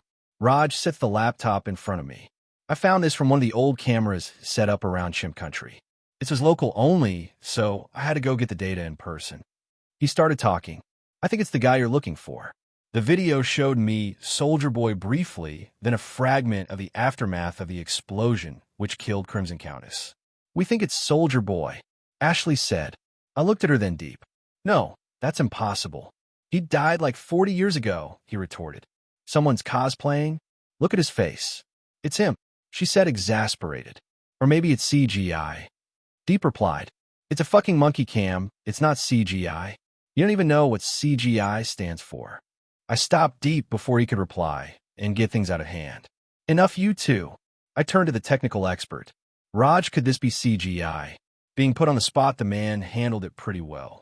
Sure, technically, but like I said, this was an old-style camera with a brick hard drive in a forgotten security desk. It's highly unlikely. I nodded at him. Okay, so it's unlikely that it's CGI. So, Raj interrupted, and I felt a twitch of annoyance. But he started, and we all turned to him. It could be someone cosplaying. Now we all looked at him like he was dumb. Don't look at me like that. Look, Asian guys look alike, brown guys look alike. I get it, he said using air quotations. But so do white guys. I mean, look at him. He's what? A muscled-up, square-jawed white guy with dark hair and a beard. You take any of the bachelors from the last 20 seasons, put them in the suit, and they'll look like that. Wow, shots fired. Someone is salty about the bachelor choices of, well, bachelors. We all just stared at him for a moment. Plus, it doesn't make sense. Soldier Boy never had that death ray power. He said finally. Okay, that weirdly made sense. I finally said, so we need to verify first. I don't want to go on the news and tell America that Soldier Boy is back from the dead after 40 years and he's terrorizing Midtown. It will make us look like morons if it's not true. Raj, have you shown this to anyone else? No. Came straight to Deep the moment I got it. Hot damn. Deep socializing with CA is paying dividends. I was already prepared to oust Soldier Boy, but this is definitely a plus. And is the laptop the only copy there is? Yes. Well, no. There's the USB at my desk as well. Okay. I'm classifying this as a company secret for now. Can I count on you to not share this until we have verified it's actually Soldier Boy? Yes, of course, sir, he said proudly. People love to be included in secret shit. Excellent, and call me John. You and Deep will work together closely to follow up on any other leads, any videos, any images. Got it. They nodded. What do we do if it's actually Soldier Boy? Ashley asked. Nothing. I replied sharply. Same plans as before. We tell the public the truth, and we try to capture him. But we need information first. How'd he survive? What has he been doing? Has the government covered this up? Has Vought covered this up? So, Ashley, I want you to dig up anything we might have on Soldier Boy, anything at all. She nodded as well. We also need to know why the hell. If it's him, he just killed Crimson Countess and a bunch of chimps. They all looked at me, like what, bruh? It said Chimp Country. I assume there's a bunch of chimps there. Okay, never mind that. More any insight? He's your old team leader. He didn't move. Okay, good point. Go dig up whatever old files you have on him as well. I want to know everything. Now move it, folks. I finished, and I ushered them out of the office. I had to prepare for a very eventful day. So, you think that Soldier Boy is going after the rest of Payback? Annie asked Countess wasn't strong enough to FCK him over on her own. She had help. Soldier Boy is just getting started. He affirmed in his gruff tone. Do you know where any of them are? She asked. Those shady-ass TNT twins got an address in Vermont. Okay. Does Butcher have it? No, but he'll get it. M replied and picked up another gun to inspect. I think Soldier Boy is bulletproof. She remarked. This ain't for Soldier Boy. M said with snark in his tone. Look, I'm pissed at those guys too, but we have to keep our heads on. Annie begged. Why? Why do I always have to take the high road? You know, when white folks get mad, you'll Omicron teach our FCKers go berserk, but I gotta turn the other cheek? FCK the high road, FCK Butcher, and FCK Huey, he said, clearly upset. Huey is not himself right now, she said, coming to his defense. Huey is a grown-ass man that's made his own choices. Please. Soldier Boy is going to kill more people. I mean FCK. Kimiko is in the hospital. She lost her powers. Frenchie isn't answering. Alex is dead. And Maeve's in a medically induced coma. Homelander concussed her and broke every rib in her body. M.M. looked at her questioningly. Annie sighed. They said it was a training accident. And you believe them? Of course not. But her injuries are real. I saw them myself. Her whole side of the head was bruised and swollen. So he finally snapped at her. He replied coldly. I'm surprised he didn't just kill her. Is the cover-up going to hold? Annie didn't say anything for a moment. M.M. saw her fall deep in thought. Annie. She looked at him. That's the thing. It was really weird. It didn't threaten me, didn't block access to let me see her. Ashley even showed me the video when I challenged her on it. It looked like they were actually training. Training? He asked skeptically. Yeah, they were sparring. It didn't really look like a beatdown, no flying, no laser eyes. It was kind of like a weird but beautiful dance right before, he hinted they were moving so fast they started to blur. So, maybe he just used training as an excuse to beat her up. She's too high profile to simply get rid of. Yeah, but then why go through the trouble of actually sparring? They could have just lied and blocked access to Maeve. But that's not all. She continued. What? What is it? And let him ask curious. I can't exactly place it how, but Homelander's changed. Something's wrong with him. M.M. just raised his eyebrows. Oh, you don't say? What gave you that idea? He asked sarcastically. Annie let frustration color her face and gave him a look.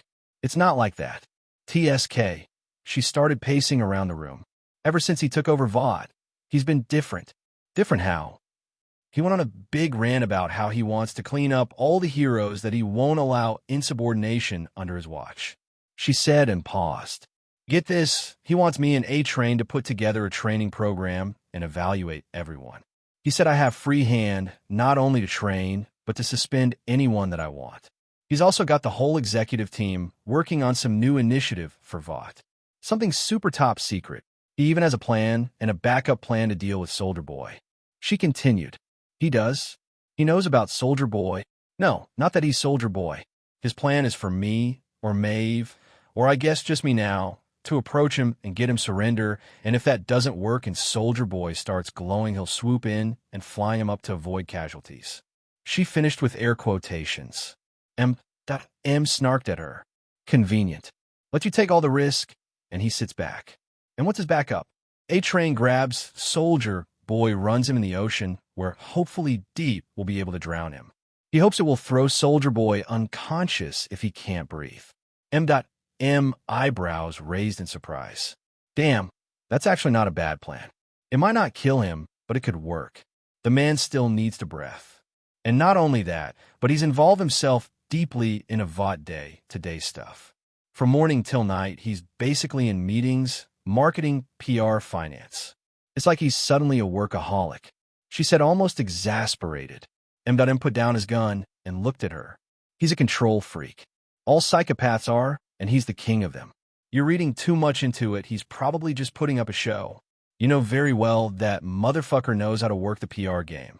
She looked unsure. I don't know. Maybe you're right. But there's still something off about him. But that's why everything is up to us now. She's interrupted by her phone ringing. Shit. 1 second. This is Starlight. Yeah, of course, Ashley, I'll be right there. I gotta go up the tower for a little bit. She said, turning to M. Now, if I don't go, they're gonna know something's up. I'll be 1 hour. Don't need to worry about you. M. shakes his head and checks his gun. Okay. I'm really glad you're here. I said as I took hold of Starlight's hand. She turned her head towards me, and our eyes locked. I missed you. I whispered softly and lacing warmth in words. She did well to hide it, but I could sense her discomfort. She almost said something, but then reconsidered and turned her head back to the other empty chair.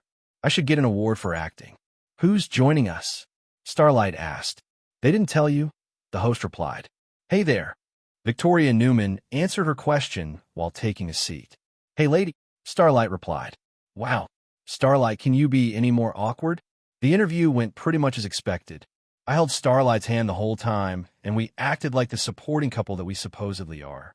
The mayor can say anything she wants, but Homelander is the one working to catch the guy. She affirmed, and I nodded. We're about to turn a corner here. Absolutely we are. Thank you, honey. I chimed in. Of course, sweetheart. She replies sweetly. Oh, she plays her part really good. I'll have to find a way to reward her for this. With our tongue, images popped in my brain, and I felt flood to my lower regions. Not now, Echo. I'll fuck it, so my junk will appear even more massive than usual. That's reassuring, the host said, but there are 19 dead and dozens wounded. Congresswoman Newman, what do you say to the Americans who are watching right now and feeling scared? Unlike the show, I didn't interrupt or act aggressive to the sexy blonde hostess. Not only did I have a thing for blondes, I was also curious to see how Newman would answer.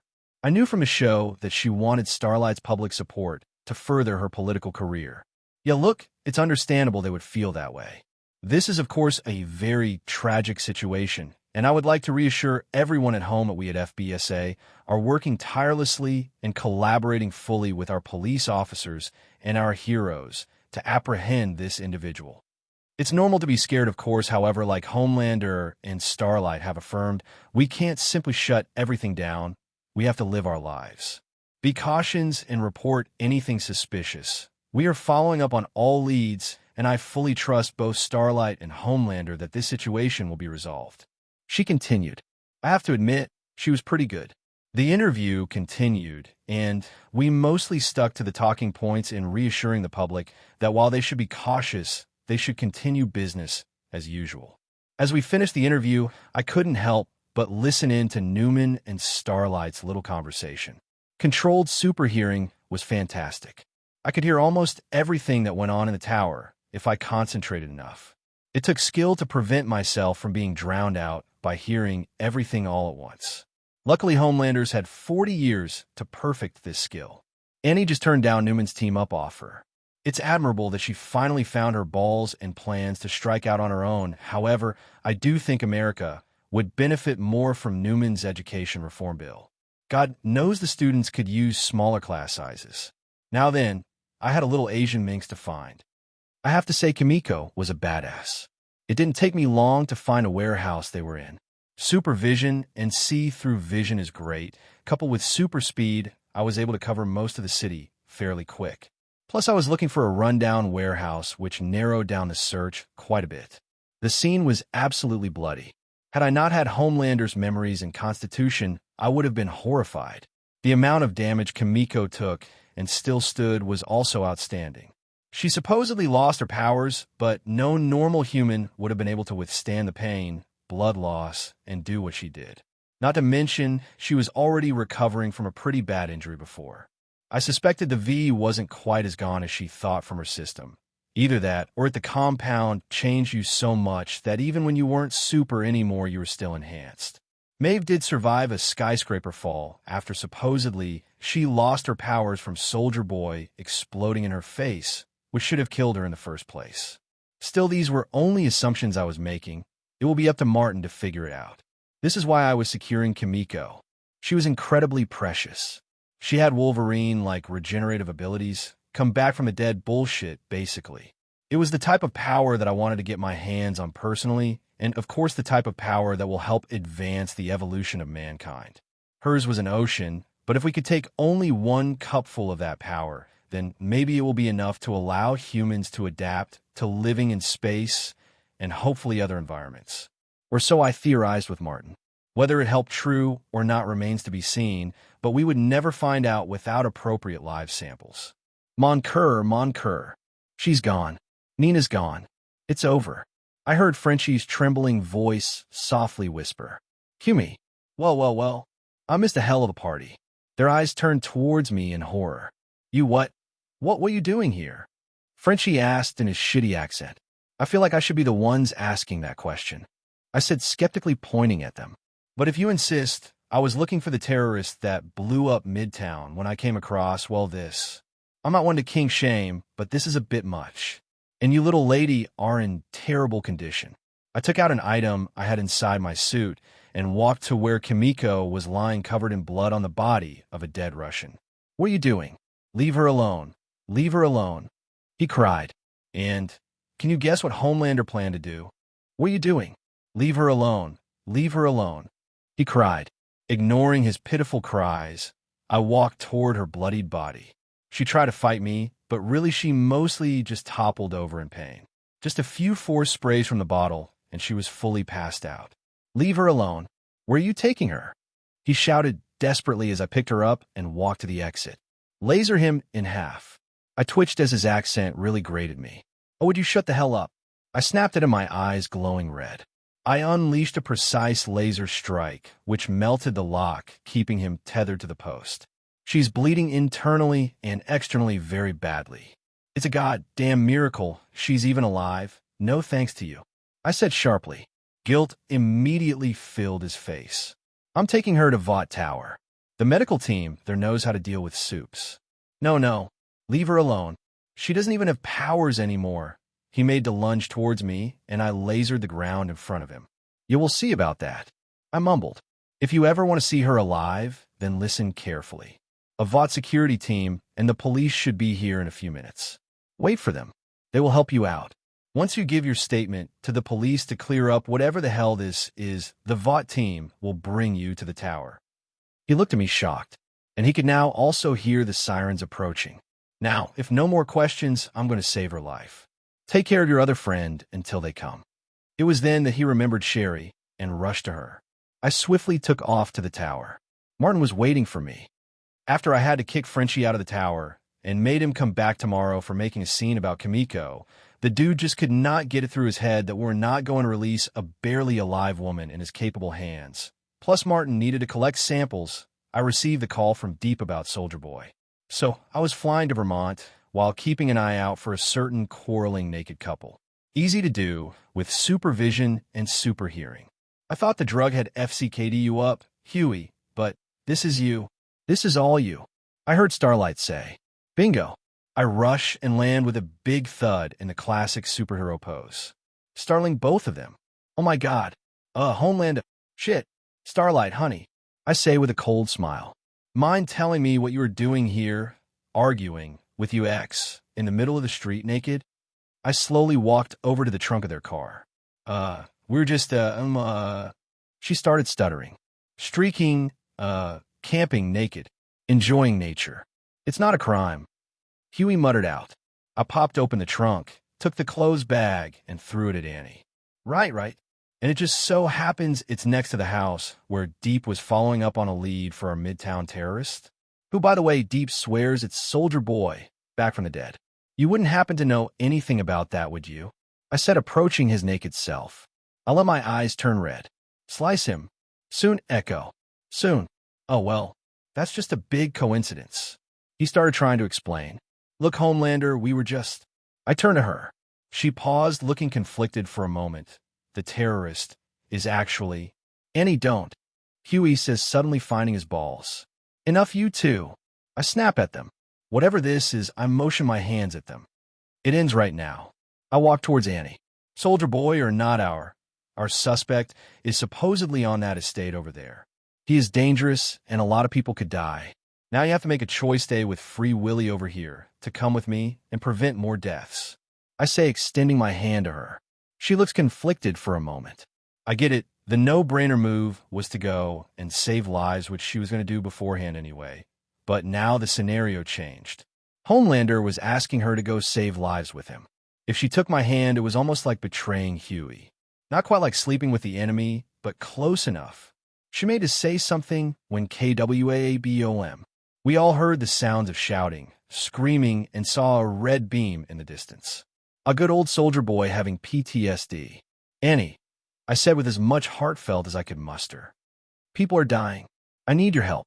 She took one last look at Huey and steeled her resolve. She grabbed my hand, and I pulled her in close to me. No, I won't let you. Huey shouted. He took a step and tried to make a hop to teleport and catch me by surprise, but I already knew about his power. No, Annie, no, he shouted when he realized he grabbed air. We were already gone when I saw his foot lift off the ground. We landed in front of the house. What was left of it, that is. Oh my God, Annie said as I put her down. It was horrifying, massive destruction, people bleeding, burning, screaming. I unclasped my cape from my shoulders and gave it to her. Here, use this to bandage people up. I'm going in. He's still here. Try to get the people as far away as possible, I said and walked in. Hopefully she'll do the smart thing and stay away. I ventured deeper into the torn house, down the stair, round the corner, and instantly rage swelled up from deep within. Kill them both. Kill them now. We need a cool head to deal with this echo. I don't want to accidentally get killed by Soldier Boy's death beam. As much as I was playing it cool and restricting Homelander's impulses, it was a blend of his memories, ego, and future knowledge that allowed me to even be in this situation. I was a fairly normal guy before. The most death and destruction that I'd seen before was on TV. This was the real deal with real danger. People were about to try to kill me.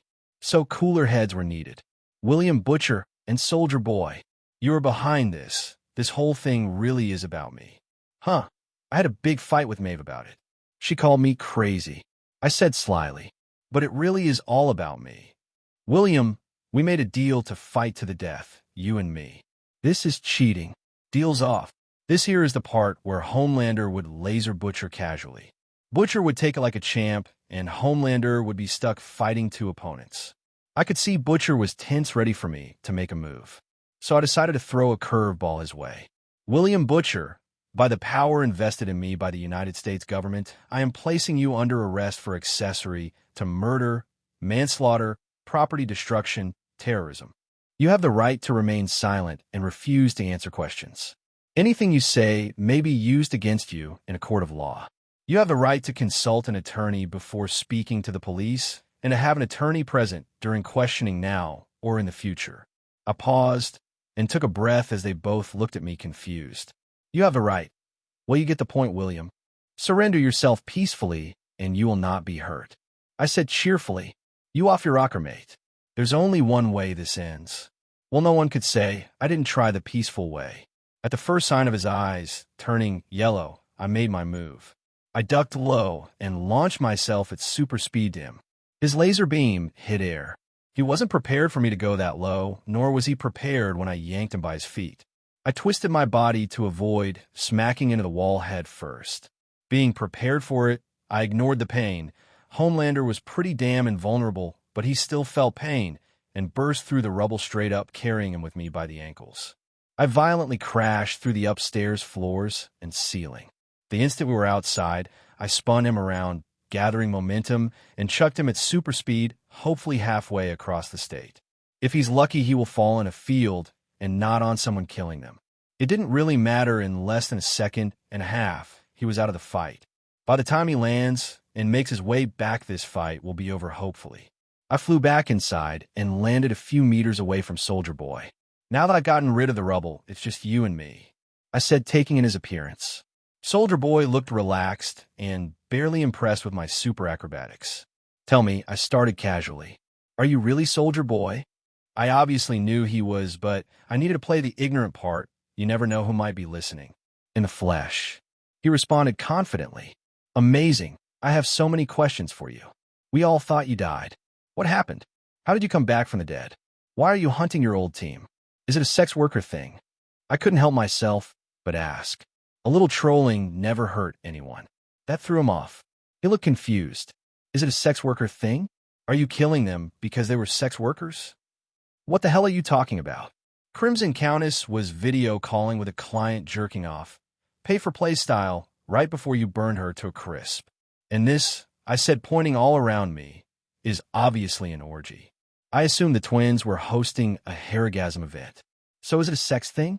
Are you trying to kill them for being gay or for their kinks? What? Buddy, I invented hairgasm in 52 foot. The Countess and the twins had to die. They betrayed me. Ungrateful fucks. Is that so? So what happened? How did you survive the nuclear meltdown? There was no nuclear meltdown. It was a covert op in Nicaragua, CIA black ops shit. Vaught tried to get rid of me, so the team betrayed me, attacked me, sold me off to the Russians. He replied, and I could see he was a bit emotional about it. So what are you, a Russian agent now? That seemed to trigger him. I'm not fucking traitor. He spat out angrily. I'll get to those fucks as well, but first my team, then Vought. I smiled. HMH, See, now usually I'm a sucker for a revenge plot, and considering you were my hero growing up, I'm even inclined to help you, but there is just a small problem. He casually raised an eyebrow. I am Vought, I said, dropping the smile. And as the greatest hero in the world, I can't simply let you do as you please.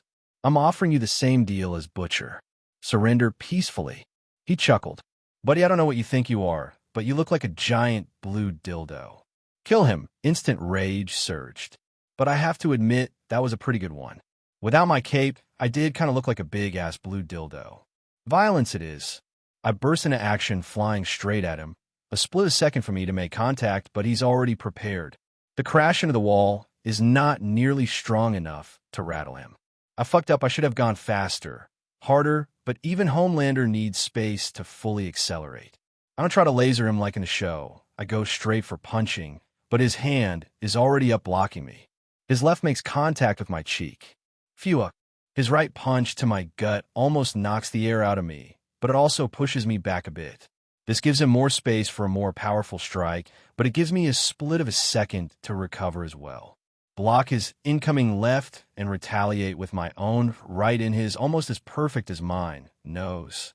We exchange a flurry of blows, half being blocked and half connecting almost as a game to see who can take more punishment. His blows hurt unlike anything I've experienced since my late teens when my powers matured. I'm supposed to be his son, the better version of him, but his blows hurt. More than that, it damaged me. It fatigued me. I knew from the show he was able to actually injure me. It's the fucking radiation that he's leaking. Like kryptonite, it's slowly weakening me. Whatever radiation the Russians hit him with in their experiments, Soldier Boy's V, enhanced body, evolved, adapted to it, and made it strength. I hope those same genes were passed on down to me as well. That could become very useful. And while it was very impressive, it also meant that I was fighting a losing battle the longer I took to knock him out. Each blow I took damaged me, while mine only rattled him. The closer I stood to him, the weaker I became. I needed to finish this quickly. I blocked his right hook with my left and caught his left fist in my right hand. I made a punch him with my left, but he reciprocated and caught it as well. For a second, we stayed locked in a contest of strength. One, I was slowly winning. I'm stronger in the moment. To his further surprise, I kicked straight with my left leg, sending him crashing into the wall again. Homelander's raging instincts urged me to follow after him and choke him out while he was rattled. But fuck that, I'm not going to risk it. I took the few seconds of respite to calm down and gathered my energy, my eyes turning red. I needed my aim to be precise and powerful. My vision zeroed in on him like an eagle. He caught his breath and shook of whatever pain he was feeling. I know he was expecting me to rush him, so curiously why I didn't, his head lifted and his eyes met mine. That was it. I unleashed all the gathered energy in a powerful blast, catching him straight in the eyes. Atch! He yelped, his hands clutching his eyes. I knew that this blinding was only temporary, but this was it. His guard was fully down. I super-speeded, plunging my left in his unprotected gut. He toppled over in pain. Taking a hit that you expect is one thing, but a hit that you don't is a lot more damaging. Next my right, then my left. Right, left, right, left. Punch after punch, I tried to rearrange his insides. My right hook plunged him into the ground. He was pretty out of it now. I could tell his eyes looked disoriented. I jumped on him ground and pound style. Blow after blow, I rained on his perfect cheeks. A raging fury swallowing me whole. Kill him. Kill him. I'm fucking trying, Echo. I'm trying. Break, goddammit, fucking break already. If he was breaking, I couldn't tell. He was out of it, but I hadn't drawn blood yet. If anything, with each punch, I felt my arms hurting, my fists going numb, and not in the good way. Fucking radiation. AHH. I screamed as I tried to up the intensity of my blows. I was so into my rage that I didn't notice Huey teleporting in until my punch hit empty ground, causing a little crater and a shockwave. Phew, I looked at the forested area around me. That fucking little prick. I'm going to kill him. I flew straight up and looked around. The breeze felt cool on my skin, and it hit me that I was naked. God damn it. Luckily, the house wasn't far away. I contemplated trying to find them, but realized it wouldn't do me any good. My adrenaline-boosted rage was wearing off, and I was starting to feel my fatigue and injuries. Plus, I'd lost momentum. Soldier Boy would have her covered by now, and I didn't want to fight him and Huey at the same time. I took a few deep breaths and calmed myself. I also had to go back and deal with Starlight. I can't let her talk shit about me to America. I flew back to the house, admittedly at a leisurely pace, and landed Buck as naked right in front of Starlight and M.M., who were helping triage a bunch of barely alive folks. They were both instantly on guard and confused. Homelander, what happened? Annie asked reluctantly. I gave her a very displeased smile. I was winning, until an unknown teleporter came and whisked me away. Literally stopped me from pounding Soldier Boy back into the grave, letting him go free so he can continue killing. I said spitefully. She didn't know what to say, and neither did MM. I let out a big sigh. We can talk about it later. There are a lot of people here that need our help. I'll get dressed, and we can triage who I should fly to the hospital directly and who can wait for ambulances to show. I can hear them there close by. For the rest of the night, I worked quietly and efficiently side by side with Starlight and M.M. in helping the injured. They didn't trust me, and I didn't trust them, but we had a sort of neutral ground understanding. She didn't go on Insta Live to talk shit about me, and I made no threats to her or M.M., nor did I try to cover up the existence of Soldier Boy in the initial police report. I think she also liked that I didn't mention Huey in it either. I wasn't going to anyway. I wanted Huey to dig his own grave, both figuratively and literally. After all, 24V is very deadly. For now, it was an uneasy understanding between us. With closed eyes, she felt the blanket of warmth envelope her, relaxing her muscles while the white noise of the running water soothed her thoughts. She applied the grapefruit and guava-scented body wash with practiced, easy feeling its foaminess bubble up against her skin. The scent filled her lungs, reminding her of a different time when it was just her and her mother preparing for pageant shows. A simpler time, a naive time, one she once hated but would prefer now, a time she would never be able to go back to. Helped by the slickness of the bubbly foam, her hands roamed all across her body, massaging and slowly washing away the stress and the literal blood that was caked on. A stark reminder that today's events were real. A dozen dead, a dozen more critically wounded. More would probably die later tonight in the hospital. People burned in horrific ways, not to mention the supposed radiation. Even if they survive their initial injuries, the radiation will eat them from the inside. She shuddered for a moment and stopped, letting the shower work its soothing effects. Everything she wanted to prevent as a hero happened today. The worst was that it was all helped by Huey. Butcher, she understood. He had an obsession. Hell, she wanted to take down Homelander. For Alex, for everyone. But at what cost? Teaming up with an out-of-control murderer? How many innocents have to die? And Huey. She felt anger rising. He was supposed to be the voice of reason in their group. He lied to her, in more ways than one, and he was turning out to be as obsessive as Butcher. She tried telling herself it was the 24V, but it wasn't. The substance just brought out what was hidden beneath the layers of good and caring.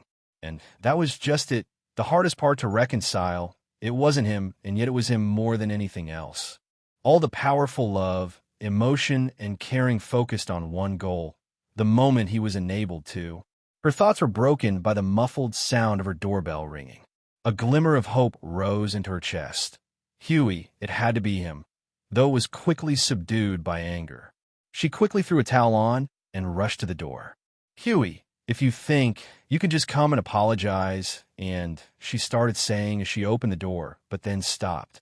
Oh, Homelander, she asked unsure. He just raised an eyebrow. Obviously, he answered. I doubt Huey would come visit you here, in Vought Tower, where I live, not after today. I'm sure he's smart enough to realize that would not be a good idea, he said with a sarcastic, cold smile. Right. She shook her head, getting her thoughts straight. So, why are you here? To her surprise, he walked past her, forcing himself in, though there wasn't much resistance, as she simply moved aside as he started walking. I've been calling you, but you haven't answered. I was showering. Yes, I can see that. We have a press conference tomorrow, and we need to get our story straight, he said as he lifted the laptop she just now noticed he was holding. We also have to coordinate our ARs. She looked confused. ARs? She saw him sigh and deflate. AARs, after action reports? We said last meeting we will introduce them after every hero intervention to have more transparency, better support police investigations. Part of the new program we are going to implement. Any of that ring a bell? Yes, she said, a bit annoyed. But that's not until we actually come up with a new training and evaluation program. We haven't even started on it. Well, this seems like a good place to start. Homelander said, if anything deserves an AAR, then it's today's events. And it couldn't wait until tomorrow. She felt herself be annoyed. No, it could not. And if you'd have checked your phone, you'd see that Ashley scheduled us for the press conference 8 a.m. sharp. She wanted us to meet tonight, but considering today's events, I pushed her off to give us some time of breath. He paused for a moment. She gets way too stressed and way too excited about things. She saw him shake his head and roll his eyes. Now that she was looking at him closer, instead of just looking at all of him, she saw two darker spots of skin, one on his right cheekbone and one on the left-hand corner of his mouth. And I've had enough excitement for today. He finished off. He was hurt. Actually hurt. Soldier Boy did that. Why didn't she notice it after the fight? Then again, they mostly focused on the wounded. How close had Soldier Boy been to killing him? Did Huey and Butcher know? No, he said he was winning when Huey teleported him away. Was that a lie? Was he? Her thoughts were interrupted when she felt a hand grab her shoulder. Annie, are you okay? Hey, snap out of it, you're zoning out on me.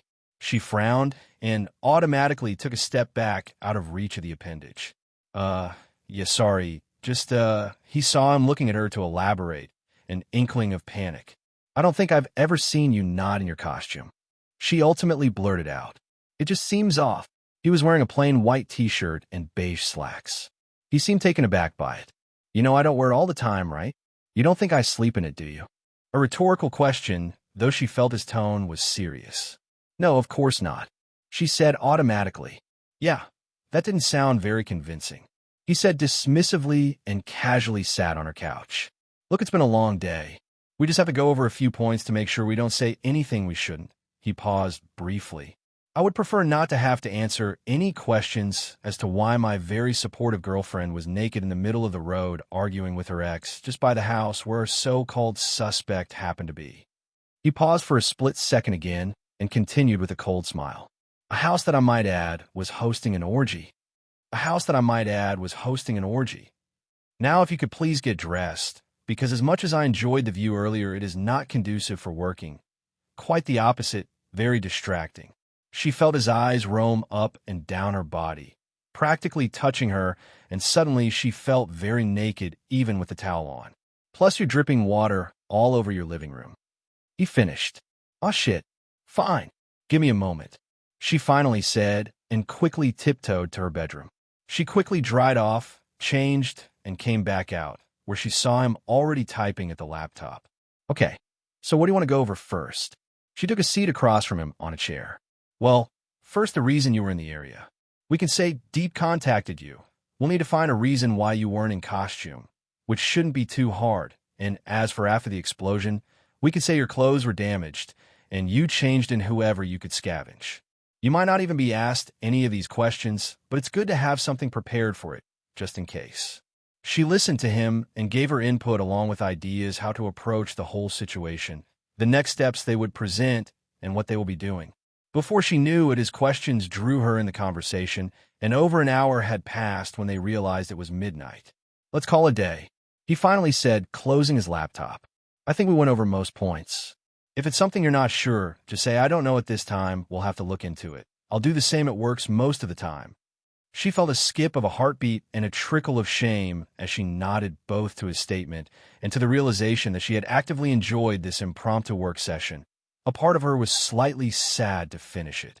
Oh, and tell Huey that whatever this little game Butcher rope him in with Soldier Boy will only end up with him dead if he keeps playing. He's only alive because of you, however my patience can only stretch so far. He said with a fake cold smile and left. Anxiety and anger swelled up within her again. The spacious Vought conference room was packed to the brim, with reporters and officials, while the serious mood of the situation was betrayed by the cheery sun peeking through the edges of the sea through minimalistic blinders adorning the windows. The incessant clicking sounds of the cameras had slowed down as Homelander and Starlight answered questions about last night's events. Unsanctioned CIA operation in Nicaragua in '84. She watched Homelander answer calmly. It hadn't been easy to organize all this last minute. Well, technically getting the reporters here was the city and state officials that were always prickly about things. Fucking assholes, she thought. After all, Vought was doing all the heavy lifting for them. Conspiracy between U.S. government, Vought, and the Russians as far as we know. Last night's events were a giant mess for her. For Vought for the dead, and wounded for everyone really. A real rogue supervillain. A Vought mistake coming to bite them in the ass. Just as she finally reached the top, it wasn't fair. Cover up on a massive scale? We can only speculate on the deal with the Russians. Her hand twitched, but she resisted the urge to play with her hair. Homelander wouldn't like that. No, John. You have to call him John now. She chided herself mentally. Something was wrong with John as well. He was unnerving. Before she was afraid he could snap at any moment, crush her in his hands, and slice her in two with his eyes. But now he felt different. He wants revenge on Vought, on superheroes, on the U.S. and Russian government. She heard Starlight answer. He was calmer, colder, more methodical. He had a sudden interest in all things Vought. Suddenly, he'd become a workaholic, when before he'd never shown any interest in Vought operations outside of the Seven. We believe he was turned into an anti-superweapon by the Russian and U.S. governments. The scary part for her was how knowledgeable he was of actual operations in a big corporate environment. The jargon he was using, the insights he was drawing, and the general comfortableness he had in meetings, like he'd been doing it his whole life. We believe clandestine government involvement, as he was helped by former CIA operative one William Butcher and an unknown teleporter. On one hand, the company seemed revitalized. It's one thing to say you work for Vought with the Seven, and it's a completely different thing when Homelander himself attends your meetings, understands what you do, and gives you practical advice. The mid-level managers and analysts were practically buzzing with excitement. We are working closely with state and local authorities to locate him. Due to the danger involved, we do not recommend for any law enforcement to approach him. On the other hand, he had the executive team was running on fumes trying to get him all the information requests. Not to mention working on his space idea. She thought it was stupid. The telecom idea might work, but space, will that really work with the public and the shareholders? Probably not. She couldn't see it. But if it kept him not homicidal, she would endorse it. She would work on it. If they succeeded, they would reach the stars, literally. And if they failed, well, hopefully she wouldn't end up like Stan or worse, dead.